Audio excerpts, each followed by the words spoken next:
把丝瓜和牛肉搭配在一起，做成美味而营养的丝瓜牛肉滑蛋，全家人都赞不绝口。想要老人和孩子都能轻松的享用，牛肉必须做得非常嫩滑，需要注意几个关键节点，看看我是怎么做的吧。牛肉用到里脊肉，3个鸡蛋和丝瓜，我喜欢这种油丝瓜，肉质比较厚。先把丝瓜去皮，只要削去外表薄薄一层，这样既留住了绿色，也留住了丝瓜的清香。接着把丝瓜切成滚刀块，丝瓜中维生素 C 和 B 的含量较高，它还有清凉解毒的作用。切好后装入碗中备用。再把牛肉切成片，要让烧好的牛肉片嫩滑。接下来的每一步都很重要。切牛肉的时候要顶丝切，把牛肉纤维切断，不要切得太薄，便于锁住水分。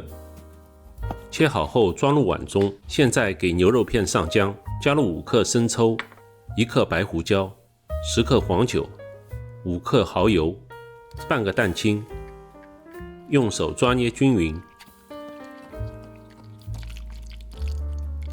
抓到有黏黏的感觉，再加入10克左右葱姜水，继续用手抓捏。步骤虽然繁琐，却是牛肉嫩滑的关键。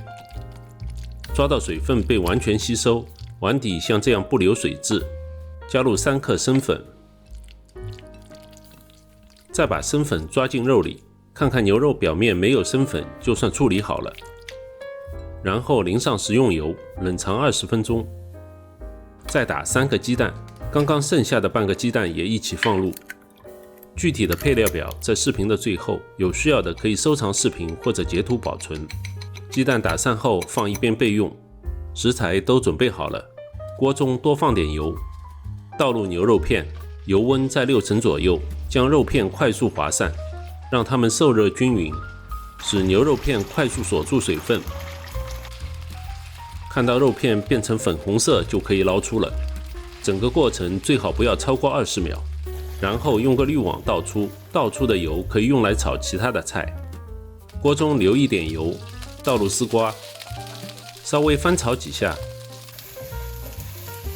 加入2克食盐、2克白糖提鲜，翻炒均匀后加入1碗清水，加入1克白胡椒，大火把水烧开。这个菜提前加盐，可以使丝瓜的颜色保持翠绿。等到丝瓜稍软，汤汁也变得半透明了，加入水淀粉勾芡，分多次加入，达到这种厚度就可以了。加入牛肉片，牛肉片已经8成熟了，不需要再多煮了。倒入蛋液，先不要搅动，让它有个凝固的过程。然后慢慢搅动几下，淋上熟油，这道清爽又营养的丝瓜牛肉滑蛋就做好了。